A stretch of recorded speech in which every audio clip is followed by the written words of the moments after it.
നമസ്കാരം. Raf talk ഫുട്ബോളിലേക്ക് അവർക്കും സ്വന്തം. FIFA club world cup final ഘട്ടത്തിലേക്ക് എത്തിയിരിക്കുകയാണല്ലോ.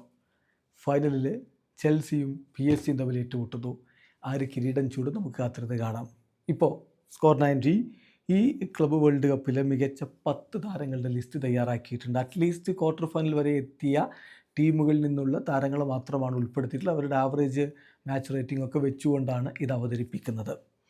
10ാം സ്ഥാനത്ത്, റാങ്കിൽ 10ാം സ്ഥാനത്തുള്ളത് കൂലിബലിയാണ്. കൂലിബലിക്ക് 7.58 റേറ്റിംഗ് ആണ്, ആവറേജ് റേറ്റിംഗ് ആണ് കൊടുക്കുന്നത്. അൽ ഹിലാലിൻ്റെ താരം മികച്ച പ്രകടനമാണ് ഈ ക്ലബ്ബ് വേൾഡ് കപ്പിൽ നടത്തിയത് എന്ന കാര്യത്തിൽ തർക്കമേയില്ല.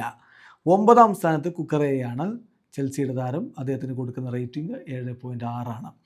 8ാം സ്ഥാനത്ത് ഫ്ലുമിനൻസിൻ്റെ ജോൺ ഏരിയാസ് ആണ്. മികച്ച പ്രകടനമാണ് താരം നടത്തിയിട്ടുള്ളത്. എന്തായാലും വലിയ പ്രതീക്ഷ അദ്ദേഹത്തിലെ ലാറ്റിൻ അമേരിക്കൻ ടീമിനുണ്ട്.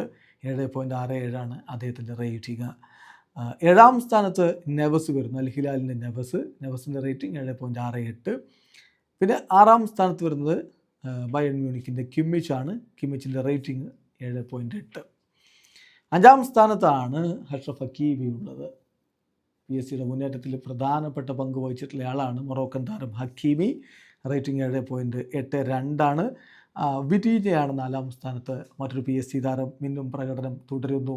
PSG മധ്യനിരയിലെ മാസ്ട്രോ അദ്ദേഹമാണ്. 7.82 ആണ് അദ്ദേഹത്തിൻ്റെ റേറ്റിംഗ് എങ്കിൽ 3ാം സ്ഥാനത്ത് ഒലീസെ, ബയൺ മ്യൂണിക്കിൻ്റെ ഒലീസയുടെ റേറ്റിംഗ് 7.82. 2ാം സ്ഥാനത്ത് യാസീൻ ബോനോ. അൽ ഹിലാലൊക്കെ നേരത്തെ പുറത്തായിട്ടുണ്ടെങ്കിലും യാസീൻ ബോനോ നടത്തിയ മിന്നും പ്രകടനങ്ങളും മിന്നും സേവുകളും നമുക്ക് മറക്കാൻ പറ്റില്ല. റേറ്റിംഗ് 7.84. 1ാം സ്ഥാനത്ത് ചെൽസിയുടെ പെഡ്രോ നെറ്റോയാണ്. 7.88 ആണ് അദ്ദേഹത്തിന് റേറ്റിംഗ് കൊടുത്തിരിക്കുന്നത്. എന്തായാലും മിന്നും പ്രകടനമാണ് ഈ താരങ്ങൾ നടത്തിയെന്ന കാര്യത്തിൽ തർക്കമില്ല.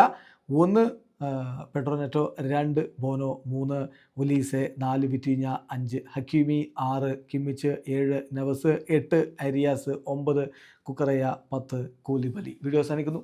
ഫുട്ബോൾ ലോകത്തെ കൂടുതൽ വിശേഷങ്ങളുമായി റാഫ് ടോക്സിൽ എത്താം.